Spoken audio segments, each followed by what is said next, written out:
This was 2 days after the capitulation of Japan. Everybody was still in uniform, 1 month after the atom bomb. Is that a coincidence? Probably not. They were 20 miles away from the first atom bomb.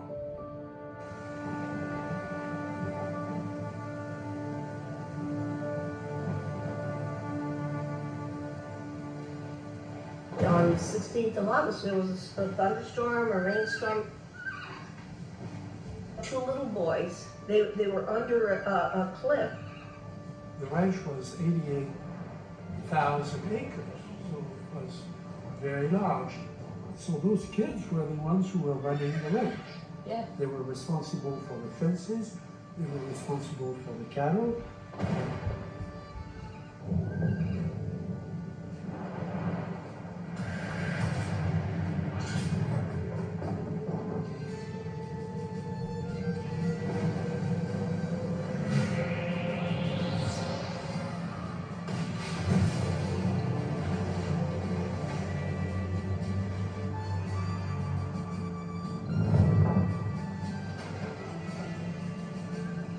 They saw this craft come in, take out a part of the radio tower, and crash on the land of the 9-year-old boy's, Jose Padilla's father, Faustina.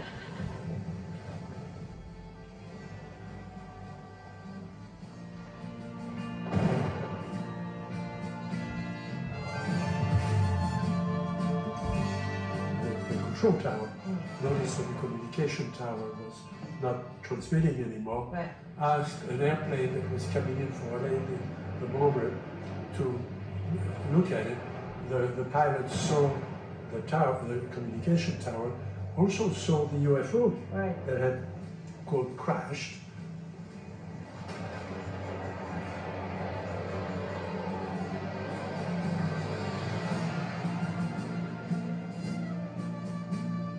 The 2 little boys were very curious.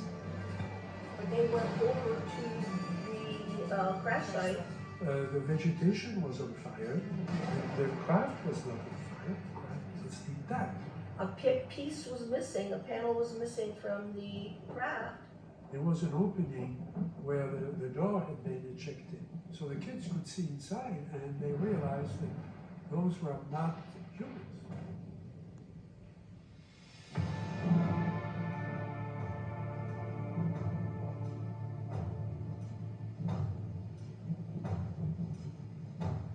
And they saw 3 little beings sliding back and forth. And Jose says they were squealing like rabbits when you shoot a rabbit. They were babies crying. So they thought they were hurt.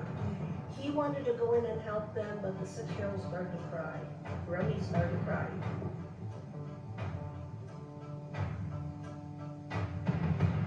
They were short. They were about the size of the kids. They had very narrow shoulders, a large head. They had eyes, a small nose, small mouth. They were there for a long time watching these beings. The craft is not a flying saucer. It is the same shape as the casing of the Manhattan Project bomb.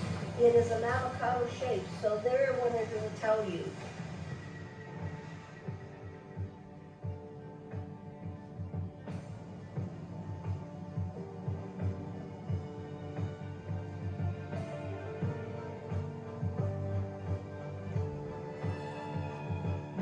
They went home, they told Sheriff Apodaca and the father. Jose's father needed their help in town, and when they came back on day number 3, the father and the policeman went inside the object.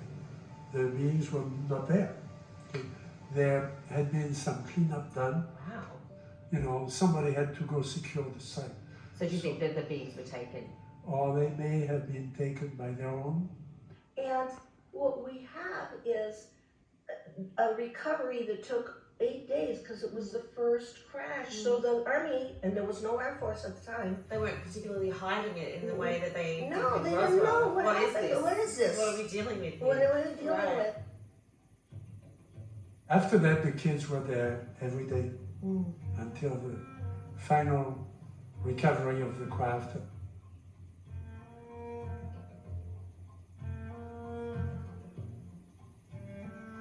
The 9-year-old said, we need a souvenir. The thing was on the truck, taken with a crane. So he goes inside.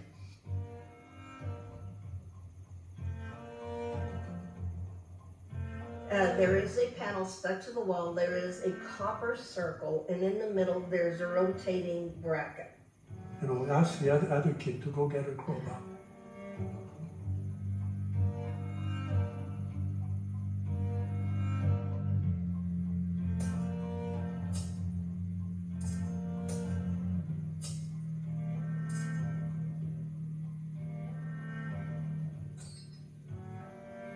He takes a crowbar, pulls up the rotating bracket.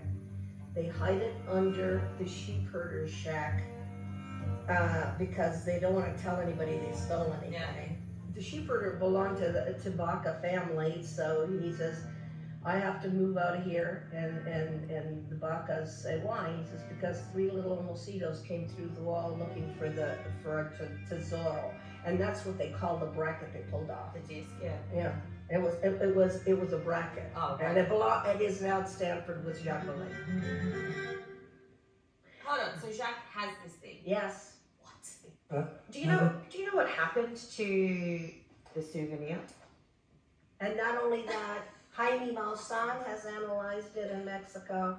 Jacques and his team are analyzing it. It is made of aluminum. Mm-hmm. We don't know what else is in there. This is the only case that has the witnesses, the exact location, The physical. and the physical from inside the crowd. So this is not the real thing. This is a model. Of the thing that It's a they- skin model. Wow.